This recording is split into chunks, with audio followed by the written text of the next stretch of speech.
So my view on it is from the time we started with the consumer internet in 93, 94, up until about 3 years ago, you'd have these really kind of discordant conversations. All my friends in LA would say, sooner or later the tech guys are going to realize the content matters. They're going to have to start, paying for content. And then all the tech guys would say, that's ridiculous. That's never going to happen. The whole point is you don't have to pay for content.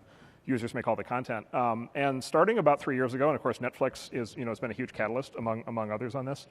Starting 3 years ago, the number of buyers of content coming out of the tech industry has just been up and to the right. And so for studio, and I'm sure Bob experiences this, for studios that make incredible content, it's an amazing time because just the number of buyers is just exploding. And it's almost like every week or two that goes by now, another tech company decides to start funding professional content. And I think what this represents— competitive or? No. I think it represents gigantic market expansion.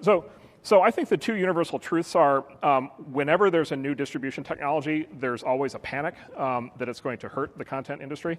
And then the other universal truth is that it never does. It always ends up increasing the size of the industry. And so you see this over and over again. It happened with television, where the movie studios freaked out. It happened with the VCR.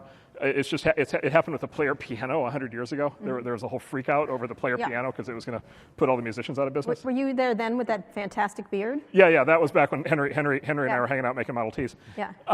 And so there's always this panic. But what ends up happening is the market size expands. And so the way we think about it is you have now a world of 3 billion people on smartphones and smart devices going to 5 billion.